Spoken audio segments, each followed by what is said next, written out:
대체 이게 무슨 일이냐? 여기 인천국제공항. 수많은 인파들의 시선을 사로잡은 곳에는 임신한 배를 부여잡은 3명의 프랑스 여성이 있었습니다. 이들을 마주한 아버지는 충격에 아무 말도 하지 못했다고 하는데요. 이 프랑스 세 자매의 운명을 뒤바꾼 건 단 한 명의 한국 남성이었습니다. 과연 이들에겐 무슨 일이 있었을지 이야기를 한번 들어볼까요? 좋아요와 구독은 감동블라썸 영상 제작에 큰 힘이 됩니다. 안녕하세요. 저는 엠마입니다. 프랑스 중부의 조용한 도시 리옹에서 태어났습니다.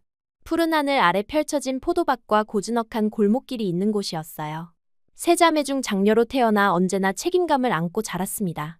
어머니와 아버지는 둘 다 지역 고등학교 선생님이셨고 집안은 책으로 가득했어요.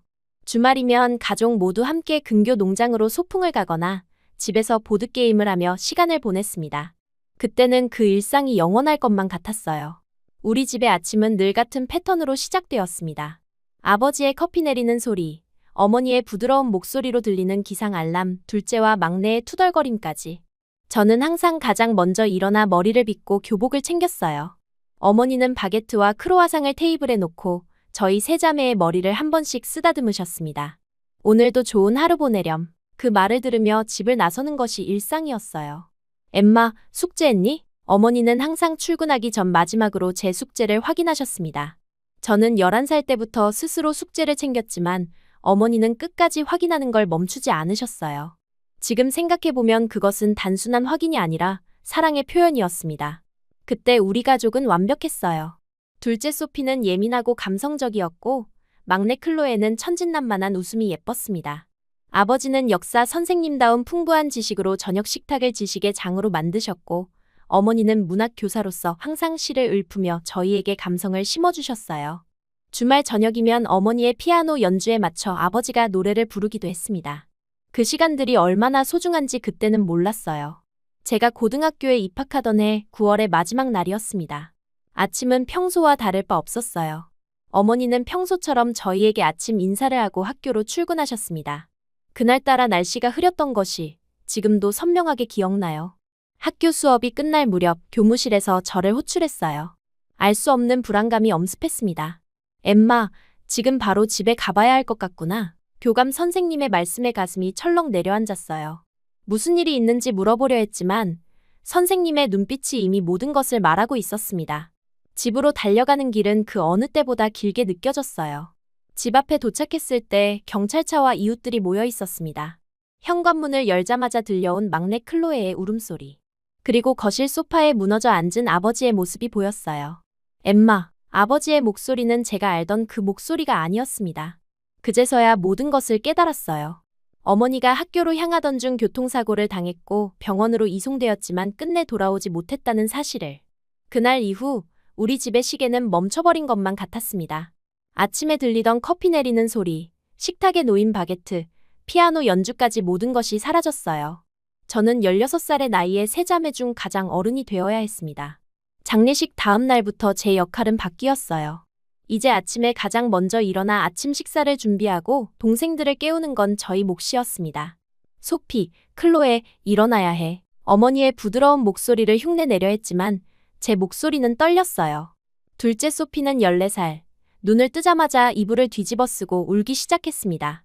11살의 막내 클로에는 그저 멍하니 창밖을 바라보며 엄마는 언제 와? 라고 물었어요. 그 질문에 대답할 말이 없어 그저 포옹으로 대신했습니다. 아버지는 어머니의 빈자리를 견디지 못하고 무너져 내렸어요. 학교에 결근하는 날이 잦아졌고 저녁이면 와인 한 병을 비우고 소파에서 잠드셨습니다. 그런 아버지를 보는 것이 저에게는 또 다른 고통이었어요. 한때 위험 있고 지적이었던 아버지가 이렇게 무너지는 모습을 지켜보는 것은 가슴 아픈 일이었습니다. 아빠, 저녁 드세요. 어느 날 저녁, 용기를 내어 아버지에게 말을 걸었어요. 하지만 돌아온 건 무거운 한숨뿐이었습니다. 그날 이후로 저는 아버지의 방 앞에 식사를 두고 오는 것으로 대화를 대신했어요. 시간이 지나면 나아질 거라 생각했지만 현실은 그렇지 않았습니다. 둘째 소피의 반항은 예상보다 격렬했어요. 어느 날은 학교에서 연락이 와 달려갔더니 소피가 친구들과 싸움을 벌였다고 했습니다. 내 동생이 다른 아이의 머리카락을 잡아당겼어. 이유를 말하지 않고 있어. 선생님의 말씀에 할 말을 잃었어요. 학교에서 돌아오는 길, 소피에게 조심스레 물었습니다. 무슨 일이 있었던 거야? 그 애가 엄마 없는 애라고 놀렸어. 소피의 대답에 가슴이 찢어졌어요. 그날 밤, 소피의 방에서 흐느끼는 소리가 들렸지만 어떻게 위로해야 할지 몰랐습니다. 저 역시 같은 아픔을 안고 있었으니까요. 막내 클로에는 더 어렸기에 상황을 완전히 이해하지 못했어요. 밤마다 악몽을 꾸고 깨어 울었고 학교에서는 혼자 구석에 앉아 있는 날이 많아졌습니다. 담임 선생님이 걱정된다며 연락을 주셨어요. 클로에가 친구들과 어울리지 않아요. 상담이 필요할 것 같아요. 그 말을 들으며 어떻게 해야 할지 막막했습니다. 주말이면 저는 집안일에 파묻혔어요. 빨래, 청소, 식사 준비까지. 어머니께서 해오셨던 일들을 이제 제가 해야 했습니다. 가끔은 너무 힘들어 화장실에 숨어 울기도 했어요. 하지만 곧바로 눈물을 닦고 나왔습니다. 저까지 무너지면 우리 가족은 정말 끝이라고 생각했으니까요. 시간은 그렇게 흘러갔습니다. 1년, 2년. 저는 어느새 고등학교 마지막 학년이 되었어요. 대학 진학을 앞두고 고민이 많았습니다. 집을 떠나 대학에 간다면 남겨진 가족들은 어떻게 될까? 그 고민을 안고 있던 어느 날 아버지가 오랜만에 저를 불렀어요. 엠마, 오늘 저녁에 손님이 올 거야. 아버지의 목소리에는 오랜만에 활기가 돌았습니다. 누군가 싶어 물어봤더니 도움을 주는 사람이라는 모호한 대답만 돌아왔어요. 저녁이 되어 초인종이 울리고 문을 열었을 때 저는 조금 놀랐습니다. 30대 중반으로 보이는 단정한 차림의 여성이 서 있었어요. 안녕, 나는 엘로아야. 너희 아버지와 알게 된 사이야. 그녀의 미소는 친절했지만 저는 경계를 풀지 않았습니다. 어머니가 떠난 지 3년, 아버지가 다른 여성을 집에 데려온 것은 처음이었어요. 식사 시간 내내 불편한 침묵이 이어졌습니다. 그날 밤, 소피가 제 방으로 찾아왔어요. 언니, 저 여자 뭐야? 설마 아빠가. 소피의 눈에는 분노가 가득했습니다. 저도 같은 의문을 품고 있었지만 동생 앞에서는 침착함을 유지하려 했어요. 아직 모르겠어. 하지만 아빠가 웃는 모습을 오랜만에 봤어. 조금 지켜보자. 하지만 우리의 경계심은 오래가지 않았습니다.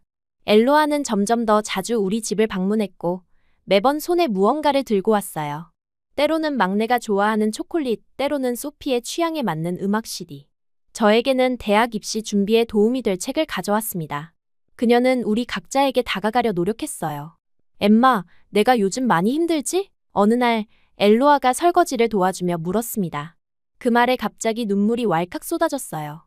3년 동안 누구에게도 털어놓지 못했던 감정들이 폭발했습니다. 너무 힘들어요. 모든 걸 혼자 해야 하는 것 같아서. 엘로아는 아무 말 없이 저를 안아주었어요. 그 순간 오랜만에 누군가에게 기댈 수 있다는 안도감을 느꼈습니다. 하지만 모든 것이 순탄하게 흘러가지는 않았어요. 아버지와 엘로아의 관계가 깊어질수록 소피의 반발은 더 심해졌습니다. 엄마를 배신하는 거야. 어떻게 이럴 수 있어? 소피는 아버지에게 소리를 지르고 방문을 쾅 닫고 들어갔어요. 클로에는 혼란스러워하며 종종 울음을 터뜨렸습니다.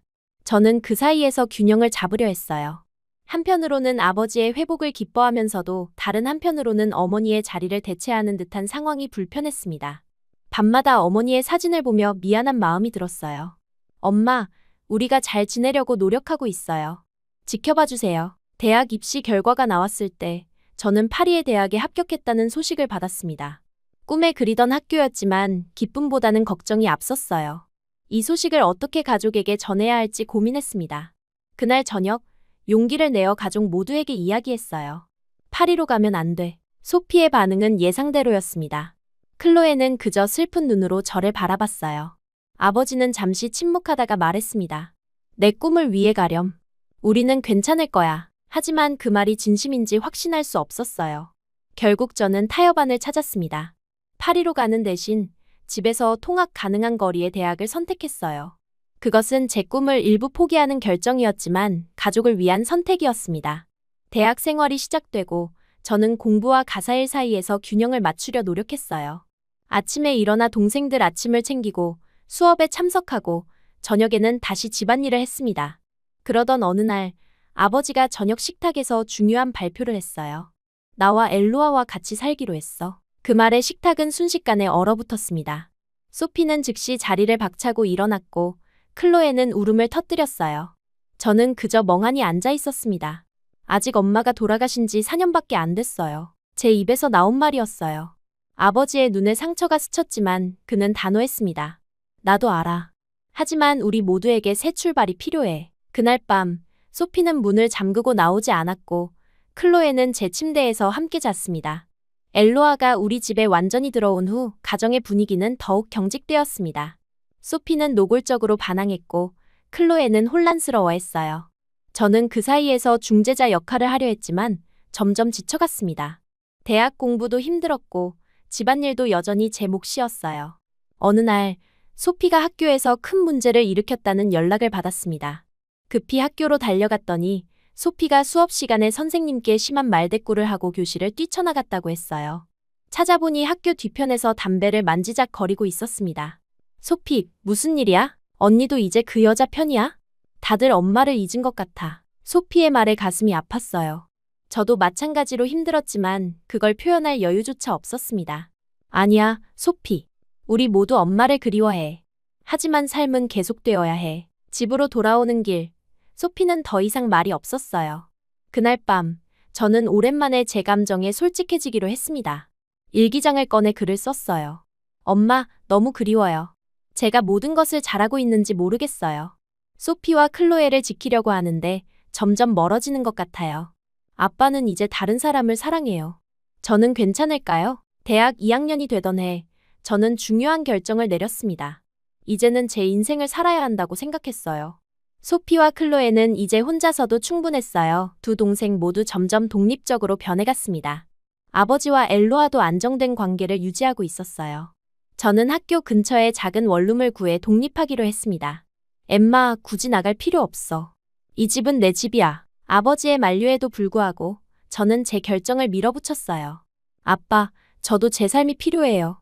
걱정 마세요. 자주 올게요. 짐을 싸는 날, 소피가 제 방에 찾아왔습니다. 언니, 정말 가는 거야? 그녀의 목소리에는 불안이 묻어 있었어요. 응, 하지만 멀리 가는 건 아니야. 언제든 전화하면 달려올게. 소피를 안아주며 약속했습니다. 클로에는 제 짐을 옮기는 것을 조용히 도왔어요. 떠나기 전 세 자매는 오랜만에 함께 포옹했습니다. 그 순간만큼은 예전처럼 우리였어요. 원룸에서의 생활은 자유로웠지만 외로웠습니다. 더 이상 아침에 동생들을 깨울 필요도, 저녁 식사를 준비할 필요도 없었어요. 처음으로 오롯이 나를 위한 시간이 생겼습니다. 하지만 그 시간을 어떻게 채워야 할지 몰랐어요. 5년 동안 가족을 위해 살아온 나에게 갑자기 찾아온 자유는 혼란스러웠습니다. 주말이면 집에 가서 가족들과 시간을 보냈어요. 소피는 여전히 엘로아에게 냉담했지만 예전처럼 노골적으로 반항하지는 않았습니다. 클로에는 조금씩 학교 생활에 적응해가고 있었어요. 아버지는 다시 학교로 복귀했고 엘로아는 집안일을 도맡아 하고 있었습니다. 하지만 가끔 밤에 혼자 있을 때면 죄책감이 밀려왔어요. 내가 가족을 버리고 도망친 건 아닐까?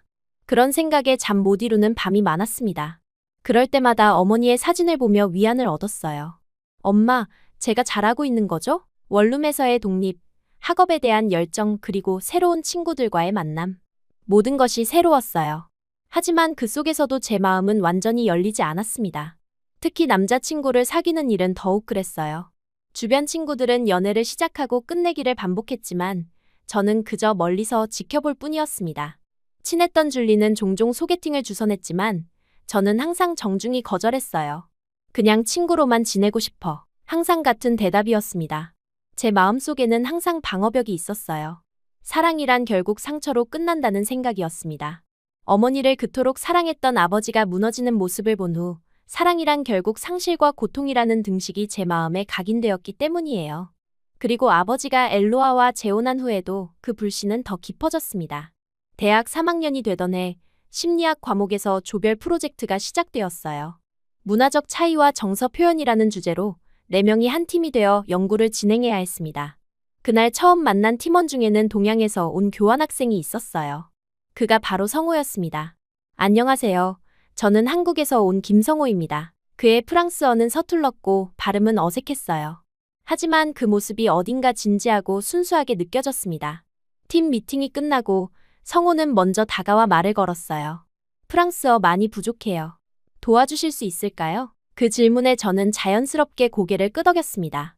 그렇게 우리는 일주일에 2번 도서관에서 만나 프로젝트를 진행하며 언어 교환도 함께 했어요.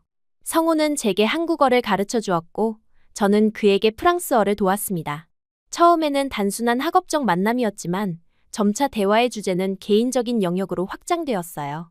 문화 연구 중에 던진 성우의 질문에 저는 처음으로 누군가에게 어머니의 죽음과 그 후의 이야기를 털어놓았습니다. 어머니가 돌아가신 후 우리 가족은 감정 표현이 많이 달라졌어요. 아버지는 무너졌고 동생들은 각자의 방식으로 반항했죠. 이야기를 마치고 나서야 제가 얼마나 많은 것을 말했는지 깨달았어요. 그동안 누구에게도 하지 않았던 이야기였습니다.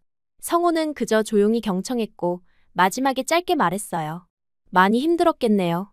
하지만 당신은 정말 강한 사람인 것 같아요. 그 말이 왜 그렇게 위로가 되었는지 모르겠습니다. 어쩌면 그의 눈빛에 담긴 진심 때문이었을까요? 아니면 강하다는 말이 오랫동안 듣고 싶었던 말이었기 때문일까요? 그날 이후 성우와의 만남은 단순한 학업을 넘어서게 되었어요. 성우는 프랑스 남자들과는 달랐습니다. 그는 말보다 행동으로 마음을 표현했어요. 도서관에서 공부할 때면 항상 제가 좋아하는 허브티를 가져왔고 비 오는 날엔 우산을 가지고 기다리고 있었습니다. 약속 시간을 철저히 지켰고 항상 감사의 말을 잊지 않았어요. 이런 작은 배려들이 쌓이면서 저는 서서히 마음의 문을 열게 되었습니다. 그러던 어느 날 성우가 고민이 있다며 만나자고 했어요. 캠퍼스 카페에서 그를 만났을 때 그의 표정은 평소보다 심각했습니다. 아직 친해진 남자애들은 없고 다음 달에 기숙사에서 나가야 해요. 기간이 끝나서 성우의 말에 안도하면서도 한편으로는 아쉬움이 밀려왔어요. 그래서 생각했는데 주변 자애들 중에 룸메이트를 구하고 있다면? 그의 물음에 저는 잠시 생각했습니다. 사실 그때 저는 경제적으로 어려움을 겪고 있었어요. 대학 등록금과 월세를 감당하기 힘들어 아르바이트를 2개나 하고 있었거든요. 나도 사실 룸메이트가 필요했어. 제 대답에 성우의 얼굴에 당황과 안도의 미소가 번졌습니다. 그렇게 우리는 경제적인 이유로 동거를 시작하게 되었어요. 하지만 마음 한편에는 다른 이유도 있었습니다. 그와 함께 있으면 이상하게 편안했거든요. 동거 생활은 처음에는 어색했습니다. 서로의 생활 패턴을 맞추고 집안일을 분담하는 과정에서 작은 충돌도 있었어요. 성우는 아침형 인간이었고 저는 밤을 좋아했습니다. 그는 깔끔한 성격이었고 저는 조금 덜 정리정돈에 신경 쓰는 편이었어요. 하지만 시간이 지나면서 우리는 서로의 차이를 받아들이고 조화롭게 지내게 되었습니다. 주말이면 함께 시장에 가서 장을 보고 저녁을 준비했어요. 성우는 한국 음식을 만들어 주었고 저는 프랑스 요리를 선보였습니다. 김치찌개와 크로크무슈가 같은 식탁에 오르는 이상한 조합이었지만 그 시간이 우리에게는 특별했어요. 함께 웃고 이야기하며 보내는 시간 속에서 저는 처음으로 보호받는 감정을 느꼈습니다. 동거 3개월 차, 성우의 교환학생 기간이 끝나가고 있었어요. 그가 한국으로 돌아갈 날이 다가오면서 제 마음은 점점 무거워졌습니다. 어느 날 저녁, 와인 한 잔을 마시며 용기를 내어 물었어요. 정말 돌아가야 해? 그 질문에 성우는 잠시 침묵했습니다. 사실 학교에 1년 더 연장 신청을 했어요. 그의 말에 제 심장이 빠르게 뛰기 시작했어요. 근데 아직 결정이 안 났어요. 만약 안 되면 성우는 말을 이으려다 멈췄습니다. 그날 밤 우리는 처음으로 서로의 마음을 확인했어요. 그리고 성우의 연장 신청은 다행히 승인되었습니다. 그렇게 우리의 동거 생활은 계속되었고 관계는 더욱 깊어졌어요. 성우는 제 가족에 대해 더 알고 싶어 했고 저 역시 그의 가족에 관해 듣기 시작했습니다. 그의 부모님은 서울에서 작은 식당을 운영하셨고 동생은 대학생이었어요. 성우의 이야기를 들으며 한국의 가족 문화가 프랑스와는 다르다는 것을 느꼈습니다. 한국에서는 가족이 정말 중요해요. 부모님을 모시고 살거나 자주 찾아뵙는 게 당연해요. 성우의 말에 저는 문화적 차이를 실감했어요. 프랑스에서는 성인이 되면 독립하는 것이 자연스러웠거든요. 하지만 그의 말 속에서 가족에 대한 책임감과 사랑이 느껴졌고 그것이 제게는 매력적으로 다가왔습니다. 동거 1년 차, 어느 날 아침 갑자기 심한 메스꺼움을 느꼈어요. 처음에는 단순한 감기라고 생각했지만 증상이 계속되자 성우의 권유로 병원을 찾았습니다. 그리고 그곳에서 들은 진단은 임신 8주였어요. 의사의 말을 듣는 순간 머릿속이 하얘졌습니다. 병원을 나와 성우에게 이 사실을 전했을 때 그의 반응은 예상과 달랐어요. 놀라기는 했지만 곧 기쁨의 미소를 지었습니다. 정말요? 우리 아기가 생겼어요? 그의 순수한 기쁨 앞에서 저는 잠시 제 걱정을 잊었어요. 하지만 현실은 그리 단순하지 않았습니다. 우선 경제적인 문제가 있었어요. 두 사람 다 학생 신분이었고 안정적인 수입이 없었습니다. 그리고 더 큰 문제는 이 사실을 가족들에게 어떻게 알려야 할지였어요. 특히 아버지와 동생들에게 말하는 것이 두려웠습니다. 며칠을 고민한 끝에 저는 용기를 내어 아버지에게 전화를 걸었어요. 떨리는 목소리로 임신 사실을 전했습니다. 전화 너머로 들려온 아버지의 침묵이 얼마나 길었는지 모르겠어요. 그리고 마침내 들려온 아버지의 목소리는 차가웠습니다. 그 한국 남자, 책임질 수 있는 거냐? 아버지의 첫마디에 가슴이 아팠어요. 제 상태를 걱정하기보다 성호를 의심하는 말이었거든요. 아빠, 성호는 좋은 사람이에요. 우리는 서로 사랑해요. 제 말에도 아버지의 목소리는 여전히 차가웠습니다. 내가 그렇게 생각하는 건 알겠다. 하지만 그 사람 그냥 한국으로 도망가면?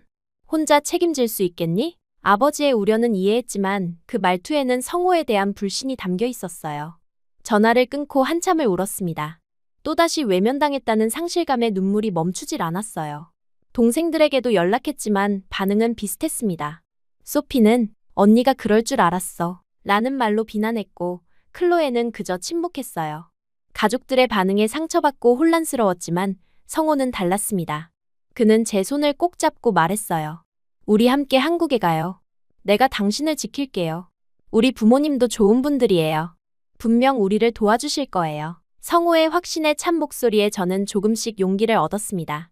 사실 프랑스에 남아있는 것보다 새로운 시작을 하는 것이 더 나을지도 모른다는 생각이 들었어요. 결국 저는 모든 것을 정리하고 성호와 함께 한국행을 결정했습니다. 학교는 휴학 신청을 했고 원룸 계약도 해지했어요. 떠나기 전날 가족들에게 마지막 인사를 하러 갔지만 아버지는 냉담했고 동생들도 마음을 열지 않았습니다. 그렇게 저는 프랑스의 모든 것을 뒤로하고 인천행 비행기에 올랐어요. 처음 한국에 도착했을 때의 기억은 지금도 선명합니다. 낯선 언어, 익숙하지 않은 음식, 그리고 완전히 다른 문화. 모든 것이 새롭고 두려웠어요. 하지만 성호의 부모님은 저를 따뜻하게 맞아주셨습니다. 시어머니는 제 손을 꼭 잡고 말씀하셨어요. 많이 힘들었지? 이 먼 곳까지 와줘서 고마워. 그 한마디에 저는 눈물을 참을 수 없었습니다. 시부모님 댁에서의 생활은 상상했던 것보다 훨씬 편안했어요. 시어머니는 매일 아침 영양가 있는 음식을 준비해 주셨고 시아버지는 조용히 저를 살펴주셨습니다.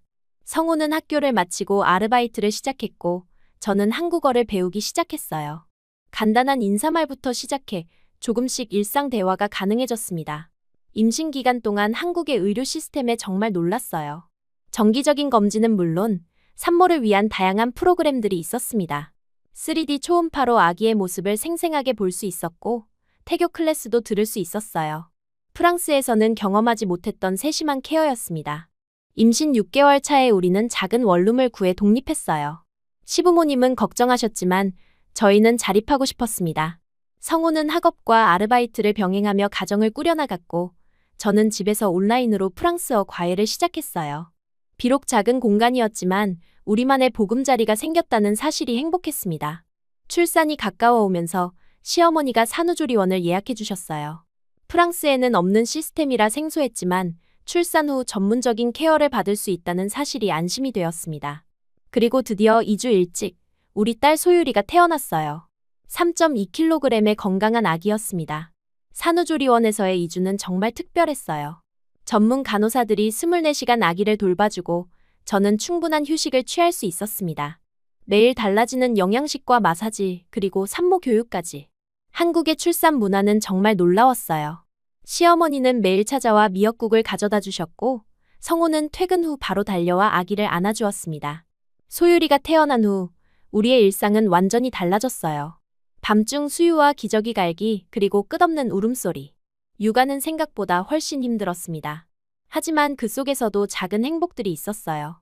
소율이의 첫 웃음, 첫 뒤집기, 그리고 매일 조금씩 달라지는 모습들. 모든 순간이 소중했습니다. 성호는 정말 좋은 아빠였어요. 일과 학업으로 바빴지만 집에 돌아오면 항상 소율이를 먼저 안아주었습니다. 주말이면 함께 공원에 나가 산책했고 밤에는 자장가를 불러주었어요. 그런 성호를 보며 제가 내린 결정이 옳았음을 다시 한번 느꼈습니다. 한국에서의 삶이 1년째 접어들면서 저는 점점 이곳에 적응해갔어요. 한국어 실력도 늘었고 이웃들과도 조금씩 교류하기 시작했습니다. 동네 카페에서 다른 엄마들과 만나 육아 정보를 나누기도 했고 시부모님과 함께 주말 나들이를 가기도 했어요. 낯선 땅이었지만 점점 집이 되어가고 있었습니다. 소율이가 돌을 맞이했을 때 우리는 작은 파티를 열었어요. 시부모님과 성호의 친구들이 모두 모여 축하해 주었습니다. 그날 소율이는 첫 돌상에서 연필을 집어들었고 모두가 환호했어요. 그 순간 저는 문득 프랑스에 있는 가족들이 생각났습니다. 그들도 소율이의 성장을 함께 볼 수 있다면 얼마나 좋을까 하는 생각이 들었어요. 소율이의 돌잔치 사진을 SNS에 올렸습니다. 한국의 전통 의상인 한복을 입은 소율이의 모습, 돌상 앞에서의 가족 사진, 그리고 소율이가 연필을 짚는 순간까지 프랑스에 있는 가족들이 볼 수 있기를 바라며 여러 장의 사진을 올렸어요. 하지만 아버지나 동생들로부터는 아무런 반응이 없었습니다. 그렇게 평화로운 일상을 보내던 어느 날, 제 인스타그램에 댓글이 달렸어요. 언니, 소율이 너무 예뻐. 처음에는 누군지 몰랐는데 프로필을 확인해보니 막내 클로에였습니다. 1년 만에 연락이었어요. 바로 메시지를 보냈습니다. 클로에, 오랜만이야. 잘 지내? 곧바로 답장이 왔어요. 언니, 우리도 한국 가면 안 돼? 그 말에 저는 깜짝 놀랐습니다. 무슨 일이 있는 건지 궁금했지만 클로에는 자세한 이야기를 메시지로 하기꺼려 했어요. 그래서 영상통화를 하기로 했습니다. 화면 속 클로에는 많이 성숙해 보였어요. 이제 대학생이 된 동생의 모습이 새삼 낯설었습니다. 언니, 집에 문제가 생겼어. 클로에의 목소리는 떨렸어요. 새엄마 엘로아와 아버지 사이의 갈등이 심해졌다고 했습니다. 엘로아가 아버지의 통장을 관리하면서 문제가 생겼고 집안 분위기가 최악이라고 했어요. 통화를 마치고 얼마 지나지 않아 소피에게서도 연락이 왔습니다. 언니, 정말 미안해. 그때 너무 심했지? 소피의 사과에 저는 눈물이 났어요. 소피는 더 구체적인 상황을 전해주었습니다. 엘로아가 아버지 통장을 관리하는데 돈이 하나도 없는 것 같다고 지금 여자 한 명 손에 집안이 풍비박산이 났다고 했어요. 언니, 우리도 한국에 갈 수 있을까? 여기선 더 이상 못 버틸 것 같아. 소피의 말에 저는 깊은 고민에 빠졌어요. 동생들의 연락은 제게 많은 생각을 하게 했습니다. 프랑스에서 흩어졌던 가족이 이제는 한국에서 다시 모일 수도 있다는 가능성이 보였어요. 그리고 그 가능성은 두려움과 기대가 뒤섞인 감정을 안겨주었습니다. 핸드폰을 내려놓고 소율이를 바라보았어요. 이제 막 걸음마를 시작한 소율이는 아빠를 닮아 눈이 컸고 웃을 때면 볼에 보조개가 생겼습니다. 그런 소율이가 이모들을 만나게 된다면 어떨까? 생각만으로도 가슴이 벅차올랐어요. 오래 잊고 있던 가족의 의미와 다시 한번 마주하는 순간이었습니다. 그날 밤, 성호에게 모든 이야기를 털어놓았어요. 동생들의 상황과 그들이 한국에 오고 싶어 한다는 사실까지.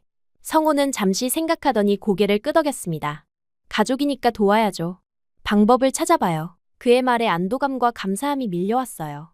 성호는 자신의 가족뿐만 아니라 제 가족까지 품을 준비가 되어 있었습니다. 동생들의 연락은 제 일상의 파도처럼 밀려왔습니다. 무엇보다 막내 클로에의 간절한 목소리가 계속 귓가에 맴돌았어요. 언니, 나 여기 더는 못 있어. 한국 가면 안 될까? 그 말을 들은 후 며칠 동안 잠을 설쳤습니다. 동생들을 데려온다는 것은 단순한 방문이 아니라 삶의 터전을 옮기는 일이었으니까요. 하지만 한편으로는 흩어졌던 가족이 다시 모일 수 있다는 기대감도 컸어요. 성호와 함께 현실적인 방법을 찾아보기 시작했습니다. 소피, 클로에. 두 사람 모두 성인이었지만 한국에서 합법적으로 체류하려면 비자가 필요했어요. 성호는 친구 중 이민 관련 일을 하는 사람에게 조언을 구했습니다. 몇 번의 상담 끝에 소피는 워킹홀리데이 비자로, 클로에는 교환학생 프로그램으로 한국에 올 수 있다는 결론이 났어요. 소피, 클로에. 방법을 찾았어. 너희가 정말 오고 싶다면 도와줄게. 영상통화로 동생들에게 말했을 때 두 사람의 얼굴에 안도감이 번졌습니다. 특히 소피는 오랜만에 웃는 모습을 보여주었어요. 그날 밤, 성호에게 고마움을 표현했습니다. 당신이 아니었다면 이런 결정을 내리기 어려웠을 거예요. 성호는 그저 미소 지으며 말했어요. 가족이니까요. 당연한 거예요. 준비는 생각보다 빨리 진행되었습니다. 소피는 한국의 워킹홀리데이 비자를 신청했고, 클로에는 서울 외곽에 있는 대학의 교환학생 프로그램에 지원했어요. 두 사람 다 비교적 수월하게 승인을 받았습니다. 그 사이 저희는 더 넓은 집을 알아보기 시작했어요. 기존의 원룸은 3명이 살기에도 비좁았는데 이제 2명이 더 늘어나니 공간이 절대적으로 부족했거든요. 다행히 성호의 회사에서 승진이 결정되어 경제적 여유가 생겼습니다. 시부모님의 도움까지 더해서 서울 외곽의 방 3개짜리 아파트를 계약했어요. 소율이 방, 소피와 클로에가 함께 쓸 방, 그리고 저희 부부의 방. 비용은 만만치 않았지만 가족이 함께하는 데 필요한 투자라고 생각했습니다. 새 집으로 이사하는 날, 시부모님도 오셔서 도와주셨어요. 엄마, 우리 집이 좀 커졌죠? 시어머니께 말씀드렸더니 그녀는 고개를 끄덕이셨습니다. 내 동생들을 생각하는 마음이 예쁘구나. 걱정 마, 우리도 도울게. 시부모님의 지지에 정말 감사했어요. 프랑스에서 제 가족이 보여준 냉담함과는 너무나 대조적이었으니까요. 드디어 동생들이 오는 날이 다가왔습니다. 인천공항으로 성우와 함께 마중을 나갔어요. 긴 비행 끝에 게이트를 통과해 나오는 소피와 클로에를 보는 순간 가슴이 뭉클했습니다. 두 사람 다 많이 변해 있었어요. 소피는 더 날카로워 보였고 클로에는 더 성숙해 보였습니다. 그들도 저를 보는 순간 뛰어와 안겼어요. 언니, 세 자매가 공항 한복판에서 포옹하는 동안 주변 사람들의 시선이 느껴졌습니다. 아마 프랑스어로 대화하는 세 여성이 특이해 보였나 봐요. 하지만 그런 건 전혀 신경 쓰이지 않았습니다. 1년 만에 다시 만난 동생들을 안는 그 순간이 너무나 소중했으니까요. 집으로 돌아오는 길, 차 안에서 소피와 클로에는 창밖을 내다보며 연신 감탄했어요. 와, 여기 정말 다르다. 한국의 높은 아파트들과 밤늦게까지 불이 켜진 가게들 그리고 거리의 네온사인들이 그들에게는 신기하게 느껴졌나 봅니다. 성우는 운전하면서도 간간히 영어로 한국에 대해 설명해 주었어요. 두 동생 모두 영어는 어느 정도 할 수 있었거든요. 집에 도착해서 소유리를 소개했을 때 동생들의 얼굴이 밝아졌습니다. 특히 클로에는 소유리를 안고 눈물을 글썽였어요. 언니 딸이라니 믿기지 않아. 소피도 평소의 냉담함을 잠시 내려놓고 소유리에게 미소 지었습니다. 그날 밤, 오랜만에 세 자매가 함께 저녁을 먹으며 이야기를 나눴어요. 프랑스에서의 상황, 아버지와 엘로와의 갈등, 그리고 한국에서의 새로운 시작에 대한 기대까지. 아빠는 어때? 저도 궁금했습니다. 소피가 한숨을 쉬며 말했어요. 술을 더 많이 마셔. 그리고 엘로아와 매일 싸워. 클로에도 고개를 끄덕였습니다. 집에 있기가 힘들었어. 항상 긴장되고. 그들의 이야기를 들으며 제가 떠난 후 프랑스의 집이 얼마나 황폐해졌는지 실감했어요. 첫 며칠은 동생들이 시차 적응을 하는데 집중했습니다. 낮에는 잠을 자고 밤에는 깨어있는 패턴이었죠. 저는 그 시간을 이용해 한국 생활에 필요한 기본적인 것들을 준비했어요. 교통카드 만들기, 휴대폰 개통, 은행 계좌 개설 등 소소한 일들이었지만 외국인에게는 쉽지 않은 과정이었습니다. 성우가 많이 도와주었어요. 일주일쯤 지나자 동생들도 슬슬 한국 생활에 적응하기 시작했습니다. 소피는 이태원과 홍대 같은 외국인이 많은 지역을 중심으로 일자리를 알아보기 시작했고, 클로에는 대학 개강을 준비했어요. 두 사람 다 한국어는 거의 할 줄 몰랐지만 영어로 소통이 가능한 환경을 찾았습니다. 어느 날 아침, 세 자매가 함께 한강 공원으로 산책을 나갔어요. 소유리를 유모차에 태우고 강변을 걸으며 오랜만에 편안한 대화를 나눴습니다. 언니, 솔직히 처음에는 한국에 오는 게 무서웠어. 클로에의 고백이었어요. 하지만 지금은 정말 좋아. 여기서는 새로 시작할 수 있을 것 같아. 소피도 예상보다 빨리 적응하고 있었습니다. 그녀는 이태원의 한 프랑스 레스토랑에서 일자리를 구했어요. 프랑스어와 영어를 할 수 있는 직원이 필요했던 거죠. 일하는 건 힘들지만 적어도 프랑스에서보다는 마음이 편해. 소피의 말에 저도 공감했습니다. 때로는 낯선 곳에서의 새로운 시작이 필요한 법이니까요. 클로에는 대학 생활을 시작했어요. 처음에는 언어 장벽 때문에 힘들어했지만 국제 학생들을 위한 프로그램 덕분에 점차 적응해 나갔습니다. 특히 한국 문화에 관심이 많았던 클로에는 K-POP 동아리에 가입해 한국 친구들도 사귀기 시작했어요. 언니, 나 오늘 처음으로 한국어로 안녕하세요 말했어. 그녀의 작은 성취가 저에게도 기쁨이 되었습니다. 한 달쯤 지나자 우리의 일상은 어느 정도 패턴이 잡혔어요. 아침에는 성우가 출근하고 저는 소유리를 돌보며 집안일을 했습니다. 소피는 저녁 시프트로 일했고 클로에는 주중에 학교에 다녔어요. 주말이면 다 함께 서울 곳곳을 탐험했습니다. 경복궁, 남산타워, 북촌한옥마을. 관광객처럼 돌아다니며 한국의 문화와 역사를 배워갔어요. 그 중에서도 가장 기억에 남는 건 한국의 음식이었습니다. 동생들은 처음에 매운 음식에 적응하기 힘들어했지만 점차 한국 음식의 맛에 빠져들었어요. 특히 소피는 요리에 관심이 많아서 시장에서 재료를 사와 한국 요리를 시도해보기도 했습니다. 이건 프랑스 요리랑 너무 달라. 하지만 매력적이야. 그렇게 평화로운 일상이 이어지던 어느 날, 클로에가 평소보다 늦게 귀가했어요. 얼굴이 상기된 채로 무언가 말하고 싶어 하는 듯했습니다. 저녁 식사 후, 클로에는 저를 따로 불러 테라스로 나갔어요. 그리고 조심스럽게 말을 꺼냈습니다. 언니, 나 한국 남자친구가 생겼어. 클로에의 고백에 저는 놀랐지만 한편으로는 예상했던 일이기도 했어요. 그녀는 늘 낭만적인 성격이었고 한국 문화에 빠져 있었으니까요. 어떤 사람인데? 제가 물었습니다. 클로에는 눈을 반짝이며 민호라는 친구를 소개했어요. 같은 대학 국제학부에 다니는 한국 학생이었습니다. 처음에는 그저 자매의 연애 이야기 정도로 생각했어요. 하지만 클로에와 민호의 관계는 생각보다 빠르게 발전했습니다. 주말마다 데이트를 했고 민호는 종종 저희 집에도 놀러 왔어요. 그는 영어를 유창하게 했고 프랑스 문화에도 관심이 많았습니다. 성호와도 금방 친해져서 남자들끼리 한국 술을 마시며 이야기를 나누기도 했어요. 그렇게 3개월이 지난 어느 날 아침, 화장실에서 클로에의 울음소리가 들렸습니다. 노크를 했지만 대답이 없어 걱정이 되었어요. 클로에, 괜찮아? 문 좀 열어줘. 잠시 후 문이 열리고 클로에가 붉어진 눈으로 나왔습니다. 그녀의 손에는 임신 테스트기가 들려 있었어요. 두 줄이 선명했습니다. 언니, 나 아기 가졌어. 그 말을 듣는 순간 머릿속이 하얘졌어요. 클로에가 한국에 온 지 불과 몇 개월 만에 임신이라니. 당혹스러웠지만 동시에 불과 몇 년 전 제 자신의 모습이 떠올랐습니다. 저 역시 비슷한 상황에서 두려움과 혼란을 겪었으니까요. 민호는 알아? 제가 물었어요. 클로에는 고개를 끄덕였습니다. 어젯밤에 말했어.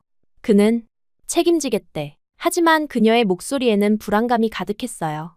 외국에서 학생 신분으로 임신이라니. 앞으로 닥칠 어려움이 만만치 않을 거였습니다.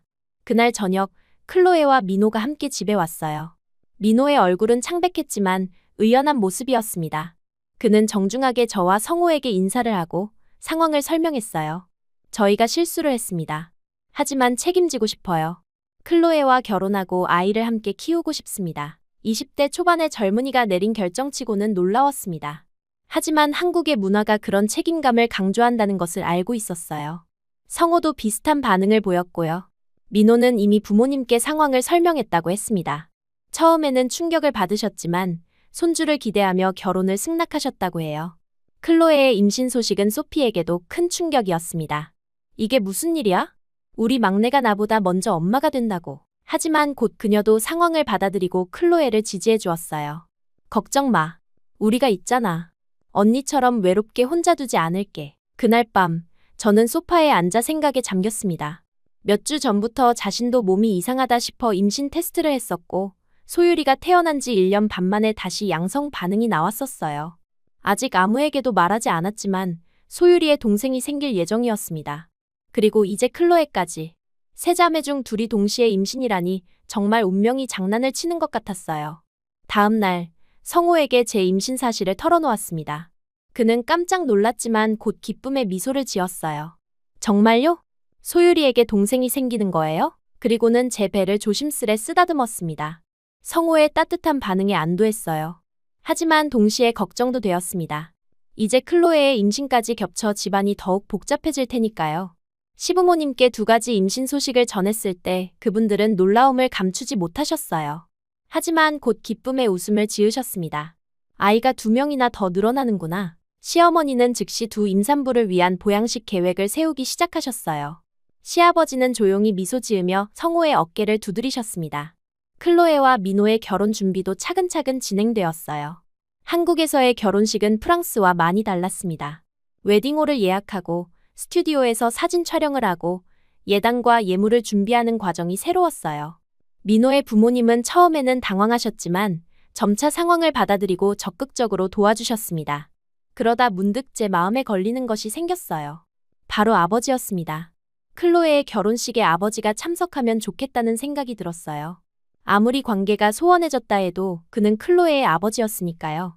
하지만 연락을 어떻게 해야 할지 고민되었습니다. 성호는 제 고민을 알아차리고 용기를 주었어요. 한번 연락해봐요. 아버님께서도 알고 싶어 하실 거예요. 그의 말에 용기를 내어 아버지에게 전화를 걸었습니다. 하지만 전화를 받은 건 엘루아였어요. 엠마? 오랜만이구나. 그녀의 목소리는 피곤해 보였습니다. 아버지 좀 바꿔주세요. 제 목소리는 여전히 차가웠어요. 하지만 엘루아의 대답은 예상 밖이었습니다. 아버지 건강이 많이 안 좋으세요. 직접 보셔야 할 것 같아요. 그 말을 듣는 순간 가슴이 철렁 내려앉았어요. 아버지에게 무슨 일이 생긴 걸까요? 무슨 일이세요? 제가 다급하게 물었습니다. 엘로아는 한숨을 쉬었어요. 간 문제로 입원 중이에요. 알코올 때문에 술. 아버지는 어머니 돌아가신 후 계속 술에 의존해 오셨죠. 결국 건강을 해치게 된 겁니다. 전화를 끊고 성호에게 상황을 설명했어요. 그는 잠시 생각하더니 말했습니다. 프랑스에 다녀와야 할 것 같아요. 저도 같은 생각이었어요. 아버지의 건강 상태를 직접 확인하고 가능하다면 클로에의 결혼식에 초대하고 싶었습니다. 소피와 클로에에게도 아버지 소식을 전했어요. 두 사람 다 놀라고 걱정했습니다. 특히 소피는 마지막으로 아버지에게 했던 심한 말들을 후회하며 눈물을 흘렸어요. 내가 아빠를 너무 미워했어. 그런데 이제 와서 클로에도 결혼식에 아버지가 올 수 있을지 걱정했습니다. 임신 초기였지만 의사와 상담 후 비행기 여행에 문제없다는 판단이 내려졌어요. 그래서 성호와 함께 프랑스행 비행기에 올랐습니다. 오랜만에 고향으로 돌아가는 느낌이었지만 기분은 복잡했어요. 특히 아버지를 만난다는 생각에 긴장되었습니다. 파리의 공항에 도착해 렌터카를 빌려 고향 마을로 향했어요. 익숙한 풍경들이 창밖으로 스쳐 지나갔습니다. 포도밭, 작은 교회, 그리고 어린 시절 다니던 학교까지. 모든 것이 그대로였지만 동시에 낯설게 느껴졌어요. 아버지가 입원해 있는 병원에 도착했을 때 가슴이 뛰었습니다. 4년 만에 아버지를 만나는 거였어요. 병실 문을 열고 들어가자 침대에 누워있는 아버지의 모습이 보였습니다. 눈에 띄게 야위어 있었고 얼굴은 창백했어요. 엘로아가 옆에서 조용히 책을 읽고 있었습니다. 아빠, 제 목소리에 아버지가 천천히 눈을 떴어요. 잠시 저를 바라보더니 희미한 미소를 지었습니다. 엠마? 정말 너구나. 그 목소리는 제가 기억하던 힘찬 아버지의 목소리가 아니었어요. 너무나 약해져 있었습니다. 성호를 소개하고 한국에서의 삶에 대해 간단히 이야기했어요. 그리고 클로에의 결혼 소식과 제 둘째 임신 소식도 전했습니다. 아버지는 잠시 침묵하다가 눈물을 글썽였어요. 내가 많이 놓쳤구나. 엘로아는 조용히 자리를 비켜주었고 저는 아버지와 단둘이 이야기할 수 있었습니다. 오랫동안 품어왔던 질문들을 던졌어요. 왜 그렇게 술에 의존했는지, 왜 우리에게 엘로아에 대해 제대로 설명하지 않았는지. 아버지는 약한 목소리로 대답했습니다. 엄마가 떠난 후 난 무너졌어. 너희를 제대로 돌볼 수 없었지. 그때 엘로아를 만났어. 그녀는 내 정신과 의사였어. 아버지의 고백에 놀랐어요. 엘로아가 처음부터 아버지의 치료사였다니. 처음에는 환자와 의사였지만 점차 서로에게 의지하게 됐어. 그녀 덕분에 내가 다시 살 수 있었어. 아버지의 이야기를 들으면서 지난 몇 년간 제가 얼마나 많은 오해를 했는지 깨달았습니다. 엘로아는 아버지의 삶에 끼어든 것이 아니라 오히려 그를 살린 사람이었어요. 아버지는 이어서 말했습니다. 하지만 너희에게 제대로 설명하지 못했어. 내 잘못이야. 용서해주겠니? 그 말에 더 이상 참을 수 없었어요. 눈물이 흘러내렸습니다. 아버지의 손을 꼭 잡고 고개를 끄덕였어요. 네, 아빠. 이제 이해해요. 그 순간 오랫동안 쌓여있던 무거운 짐이 조금 가벼워지는 느낌이었습니다. 엘로아가 다시 들어왔을 때 저는 그녀를 다른 시선으로 바라볼 수 있었어요. 그녀는 조용히 병실 한쪽에 앉아 말했습니다. 모든 걸 다 말씀드렸나요? 아버지가 고개를 끄덕였어요. 엘로아는 한숨을 쉬며 계속 이야기했습니다. 엠마, 나는 너희 엄마를 대신하려던 게 아니었어. 그저 너희 아버지를 돕고 싶었을 뿐이야. 하지만 상황이 그렇게 흘러가지 않았지. 아버지가 술과 도박에 빠져 있을 때 내가 치료사로 만났어. 수년간의 치료 끝에 그가 조금씩 회복되기 시작했고 우리는 서로에게 의지하게 됐어. 엘로아의 이야기를 들으며 저는 그동안 얼마나 그녀를 오해했는지 깨달았습니다. 그녀는 아버지의 통장을 건드린 게 아니라 오히려 그의 재정을 관리하며 도박 빚을 갚아주고 있었던 거였어요. 동생들이 전해준 상황은 한쪽 면만 본 것이었습니다. 처음에 너희 동생들은 나를 받아들이지 않았어. 이해. 엄마의 자리를 빼앗는 사람으로 보였을 테니까. 엘로아는 조용히 말을 이었어요. 하지만 내가 정말 원했던 건 가족이 되는 거였어. 너희 엄마를 대체하는 게 아니라. 그 말에 제 마음이 무너졌습니다. 그동안 엘로아를 오해하고 동생들에게도 그런 편견을 심어준 건 아닌지 후회가 밀려왔어요. 성호는 제 옆에서 손을 꼭 잡아주었습니다. 그의 따뜻한 손길이 큰 위로가 되었어요. 다음 날 아버지의 주치의를 만났습니다. 의사는 아버지의 상태가 위중하지만 적절한 치료와 휴식을 취하면 회복될 수 있다고 했어요. 하지만 장기적으로 술을 완전히 끊어야 한다는 조건이 있었습니다. 그리고 한 가지 더 좋은 소식이 있었어요. 만약 컨디션이 좋아진다면 아버지가 한국으로 여행할 수도 있다는 것이었습니다. 클로에의 결혼식에 아버지가 참석할 수 있다는 가능성에 희망이 생겼어요. 저는 아버지 병실로 돌아가 이 소식을 전했습니다. 아빠, 의사 선생님이 아빠가 회복되면 한국 여행도 가능하대요. 클로에 결혼식에 오실 수 있을지도 몰라요. 아버지의 눈에 희망의 빛이 돌아왔어요. 정말?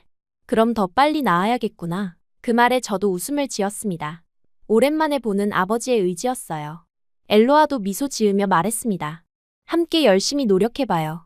저도 한국이 궁금했거든요. 프랑스에서의 며칠간 화해와 이해의 시간이었어요. 아버지와 오랜 대화를 나누며 서로의 삶을 이해하게 되었습니다.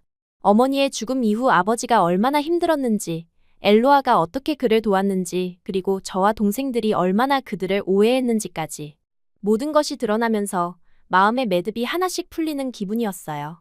떠나기 전날 아버지와 엘로아에게 정식으로 초대장을 건넸습니다. 클로에의 결혼식이에요. 2달 후에 서울에서 열려요. 아빠가 오셔서 클로에를 신부로 보내주셨으면 좋겠어요. 아버지는 초대장을 받아들며 눈물을 글썽였습니다. 꼭 갈게. 이번에는 절대 실망시키지 않을게. 한국으로 돌아오는 비행기에서 성호에게 고마움을 표현했어요. 당신이 아니었다면 이런 화해는 불가능했을 거예요. 성호는 그저 미소 지으며 제 손을 잡았습니다. 가족은 소중한 거니까요. 당신이 행복하면 저도 행복해요. 한국에 돌아오자마자 소피와 클로에에게 프랑스에서 있었던 일들을 모두 이야기해 주었어요. 아버지의 상태, 엘로아와의 화해, 그리고 그들이 결혼식에 올 가능성까지. 두 동생 모두 복잡한 표정이었지만 점차 이해하기 시작했습니다. 그럼 엘로아가 우리 집을 무너뜨린 게 아니었어? 소피가 물었어요. 저는 고개를 저었습니다. 아니, 오히려 우리를 가족으로 받아들이고 싶어 했어. 우리가 너무 방어적이었던 거야. 클로에는 조용히 생각에 잠겼다가 말했어요. 결혼식에 아빠가 온다면 정말 좋을 것 같아. 그렇게 우리는 클로에의 결혼식 준비와 아버지의 방문 준비를 동시에 시작했습니다. 매주 아버지와 영상통화를 하며 건강 상태를 확인했어요. 다행히 그는 빠르게 회복되고 있었습니다. 엘로아도 한국 방문을 위해 열심히 준비하고 있다고 했어요. 한국어 기초도 배우고 문화에 대해서도 공부하고 있다고 했습니다. 결혼식 전날 아버지와 엘로아가 한국에 도착했어요. 인천공항에서 그들을 맞이했을 때 아버지의 모습은 프랑스에서 봤을 때보다 훨씬 건강해 보였습니다.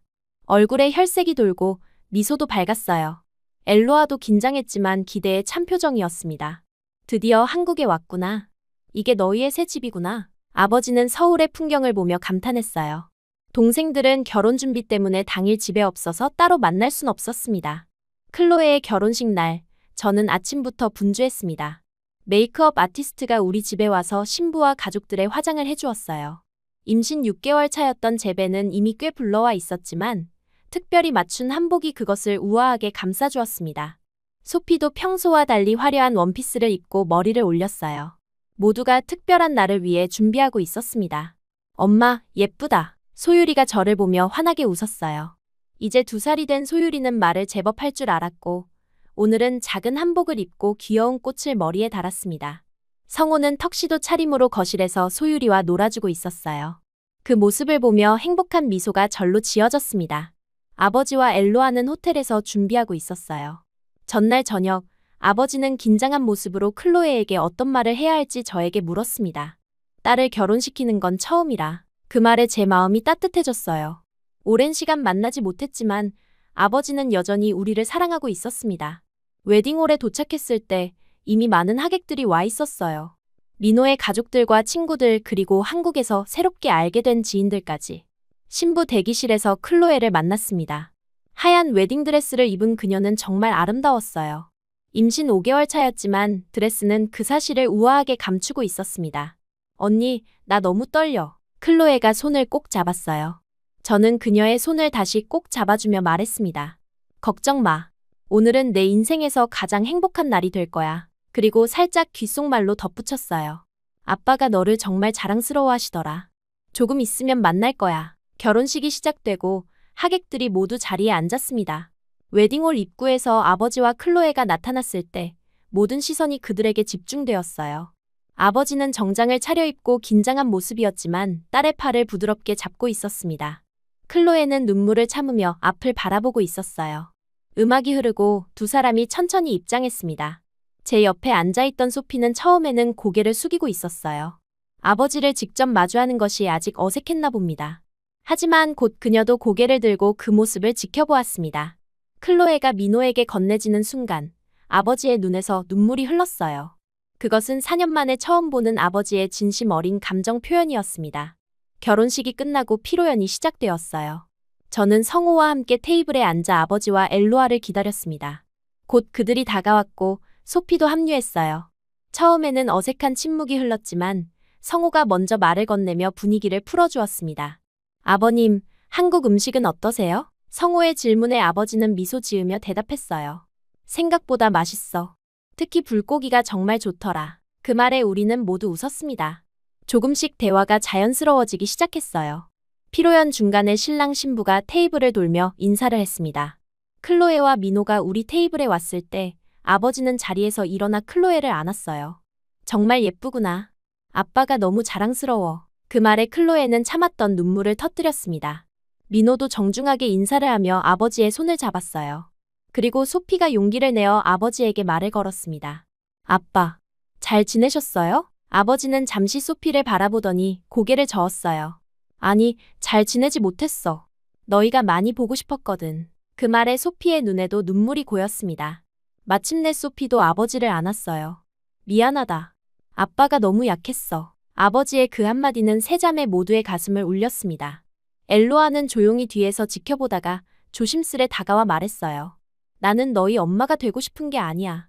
그냥 가족이고 싶었어. 그 말에 우리 모두는 눈물을 참을 수 없었습니다.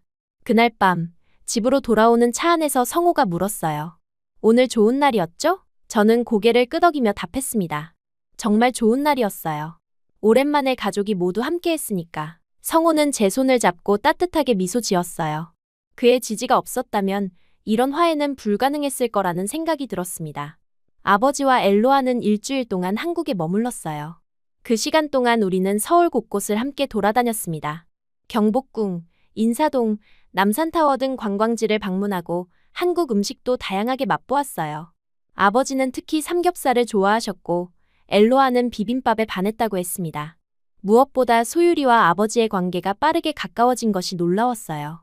처음에는 낯설어하던 소율이도 곧 할부지라고 부르며 아버지의 무릎에 앉아 놀았습니다. 아버지는 손녀에게 프랑스어를 가르치려 노력했고 소율이는 천진난만하게 따라했어요. 그 모습을 보며 이것이 바로 가족의 의미라는 생각이 들었습니다. 아버지와 엘로아가 떠나는 날 공항에서 작별 인사를 나눴어요. 다음에는 프랑스로 놀러 오렴. 너희 모두를. 아버지의 제안에 우리는 모두 고개를 끄덕였습니다. 이제 거리는 문제가 되지 않았어요. 우리는 어디에 있든 가족이었으니까요. 클로에의 결혼식 이후 소피의 인생에도 변화가 찾아왔습니다. 이태원의 프랑스 레스토랑에서 일하던 소피는 그곳의 한국인 주방장과 가까워졌어요. 성호의 친구 재현이었습니다.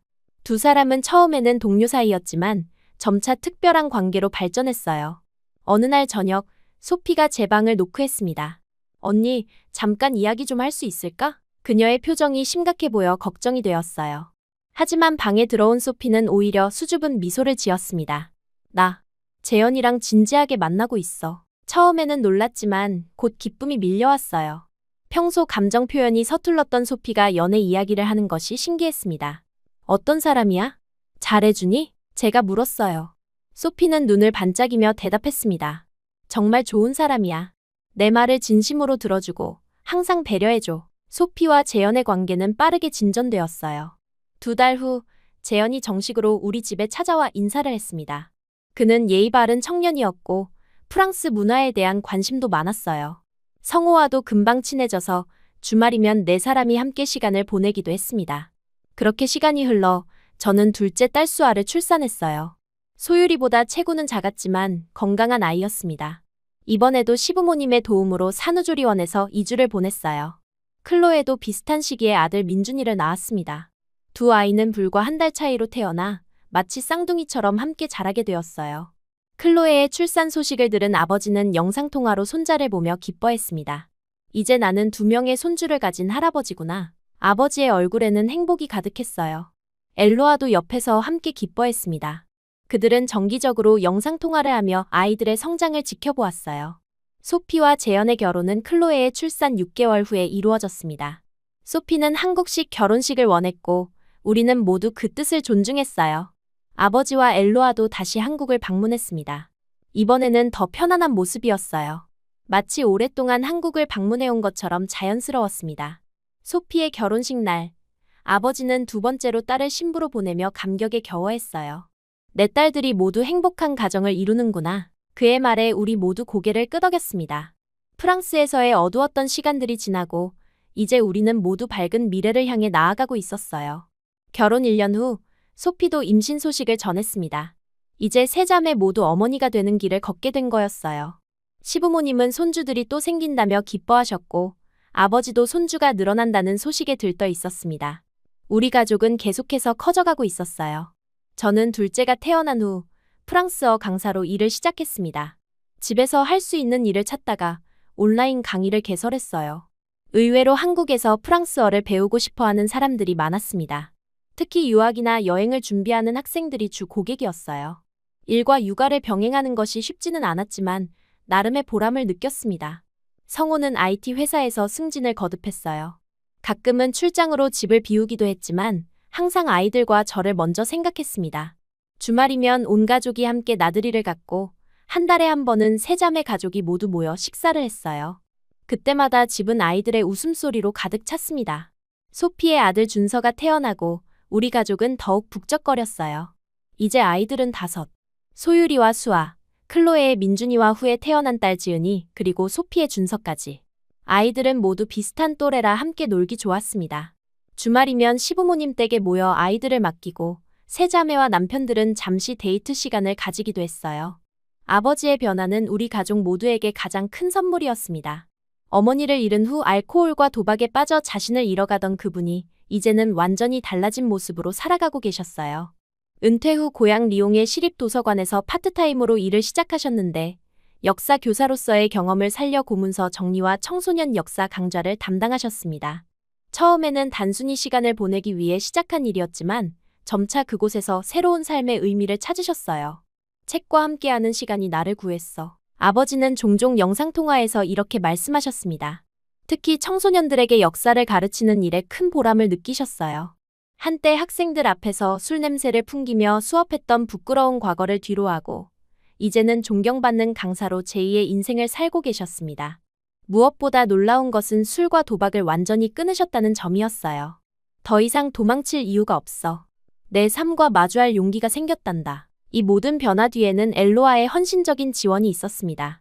그녀는 단순히 아버지의 배우자를 넘어 진정한 동반자이자 정신적 지주였어요. 전문 심리 상담사로서 아버지의 중독 회복 과정을 전문적으로 도왔을 뿐 아니라 그 과정에서 무한한 인내와 사랑을 보여주었습니다. 엘로아는 자신의 경력도 계속 이어갔어요. 프랑스에서 트라우마 치료 전문가로 활동하며 때로는 한국의 상담 기관들과 온라인으로 교류하기도 했습니다. 당신 어머니가 지금의 당신 아버지를 보셨다면 정말 기뻐하셨을 거예요. 엘로아가 한 번은 저에게 조용히 말했어요. 그 말이 가슴에 깊이 와닿았습니다. 어머니는 항상 아버지의 잠재력을 믿으셨으니까요. 아버지가 술에 빠졌을 때도 어머니는 내 아버지는 원래 훌륭한 사람이란다 라고 말씀하셨던 기억이 났습니다. 이제야 어머니의 말씀이 사실이었음을 깨달았어요. 매년 한국 방문 때마다 아버지의 눈빛은 더 맑아졌습니다. 손주들과 놀아주는 모습은 젊은 시절 우리와 함께했던 그 활기찬 아버지를 떠올리게 했어요. 소유리가 할아버지의 무릎에 앉아 프랑스 동화를 듣는 모습을 보며 저도 어린 시절 같은 자리에 앉아있던 기억이 생생히 떠올랐습니다. 그때의 행복했던 시간들이 이제 다음 세대에게 이어지고 있었어요. 아버지는 회복 과정에서 얻은 경험을 다른 이들과 나누기 시작했습니다. 지역 알코올 중독 자조 모임에서 정기적으로 자신의 이야기를 나누며 같은 어둠 속에 있는 이들에게 희망을 전했어요. 내가 변할 수 있었다면 누구든 변할 수 있어 라는 그의 믿음은 많은 이들에게 용기를 주었습니다. 가끔은 화상으로 한국의 중독치료센터와 연결의 경험을 나누기도 했어요. 한 번은 아버지가 저에게 편지를 보냈습니다. 엠마, 너희에게 해준 것이 없는데도 이렇게 다시 가족으로 받아들여줘서 고맙다. 남은 생애 동안 좋은 아버지, 좋은 할아버지가 되기 위해 노력할게. 그 편지를 읽으며 저는 눈물을 흘렸어요. 우리 가족이 다시 하나가 될 수 있었던 것은 모두의 용서와 이해, 그리고 새로운 시작을 위한 용기 덕분이었습니다. 엘로아 역시 우리 가족의 소중한 일원이 되었어요. 처음에는 새엄마라는 틀에 가두어 보려 했던 우리의 편견을 뛰어넘어 이제 그녀는 그저 엘로아로서 자리매김했습니다. 아이들은 그녀를 프랑스 할머니라고 부르며 따랐고 우리 세 자매에게도 그녀는 중요한 조언자가 되었어요. 어쩌면 어머니가 하늘에서 우리를 지켜보시며 이런 엘로아를 보내주신 건 아닐까 하는 생각도 들었습니다. 아버지와 엘로아의 변화와 성장은 저에게 큰 가르침을 주었어요. 인생은 언제든 새롭게 시작할 수 있고 상처는 치유될 수 있으며 깨어진 관계도 다시 회복될 수 있다는 것을. 그리고 무엇보다 진정한 가족의 의미는 혈연이나 국적을 넘어선다는 것을 말입니다. 이제 우리 가족은 프랑스와 한국이라는 두 문화, 두 세계를 아우르는 하나의 큰 울타리가 되었습니다. 시간이 흘러 아이들이 자라면서 저는 문화적 정체성에 대해 고민하기 시작했어요. 아이들은 한국에서 태어나 한국어를 모국어로 사용했지만 동시에 프랑스 혈통도 가지고 있었습니다. 그래서 집에서는 프랑스어도 가르쳤고 프랑스 문화와 역사에 대해서도 알려주었어요. 이중 문화 가정의 아이들로 성장하는 것이 때로는 혼란스러울 수 있지만 그것이 그들에게는 특별한 강점이 될 것이라고 믿었습니다. 소율이가 초등학교에 입학하던 날 교문 앞에서 사진을 찍으며 문득 어머니 생각이 났어요. 어머니가 계셨다면 얼마나 기뻐하셨을까. 하지만 슬픔보다는 감사함이 더 컸습니다. 제가 어머니를 잃고 힘들었던 것처럼 소율이는 그런 아픔 없이 따뜻한 가족 속에서 자라고 있었으니까요. 5년이 흐른 어느 여름날 우리 가족은 모두 함께 제주도로 여행을 떠났습니다. 세자매 가족, 시부모님, 그리고 프랑스에서 온 아버지와 엘로아까지. 호텔에 모두 같이 묵으며 바다도 보고 한라산도 등반했어요. 아이들은 해변에서 뛰어놀았고 어른들은 테라스에 앉아 이야기를 나누었습니다. 그 여행에서 가장 기억에 남는 순간은 마지막 날 저녁이었어요. 호텔 레스토랑에서 저녁 식사를 하며 아버지가 건배를 제안했습니다. 우리 가족의 건강과 행복을 위해. 모두가 잔을 들었고 그 순간 제 눈에 눈물이 고였어요. 바다를 배경으로 모인 우리 가족의 모습이 너무나 아름다웠습니다. 식사 후 소피가 조용히 제게 다가와 물었어요. 언니, 우리 진짜 한국 사람 다 됐지? 그 질문에 잠시 생각에 잠겼습니다. 우리는 여전히 프랑스 국적을 가지고 있었고 피부색도 억양도 한국인과는 달랐어요. 하지만 마음은 이미 이곳에 뿌리를 내리고 있었습니다. 그런 것 같아. 그런데 난 그게 좋아. 제 대답에 소피도 고개를 끄덕였어요. 클로에도 합류해 세 자매는 함께 바다를 바라보았습니다. 프랑스에서의 아픔과 상처, 그리고 한국에서의 새로운 시작과 치유. 모든 것이 우리를 지금의 모습으로 만들어 주었어요. 돌아오는 비행기에서 성호가 제 손을 잡았습니다. 행복하세요? 그의 질문에 저는 미소 지으며 고개를 끄덕였어요. 네, 정말 행복해요. 당신과 아이들, 그리고 우리 가족 모두와 함께여서. 성호의 눈에도 따뜻한 빛이 돌았습니다. 그는 제 인생의 가장 큰 선물이었어요. 그가 아니었다면 이 모든 행복은 불가능했을 테니까요. 집으로 돌아온 후 일상이 다시 시작되었습니다. 아이들은 학교와 유치원에 가고 어른들은 일터로 향했어요. 하지만 이제 그 일상은 더 이상 무겁거나 지루하지 않았습니다. 매 순간이 소중했고 감사함으로 가득했어요. 어느 날 저녁, 아이들을 재운 후 베란다에 나와 서울의 밤하늘을 바라보았습니다. 별들이 반짝이는 하늘 아래 문득 이 모든 여정이 신기하게 느껴졌어요. 프랑스 중부의 작은 마을에서 태어난 제가 지금은 한국에서 두 아이의 엄마로, 한 남자의 아내로, 그리고 다시 하나가 된 가족의 일원으로 살고 있다니. 가족이 다시 하나가 된 건 나라가 달라서가 아니었습니다. 서로를 이해하고 용서하며 새로운 시작을 할 수 있는 용기를 냈기 때문이었어요. 사랑이 다시 시작된 곳이 바로 이곳이었으니까요.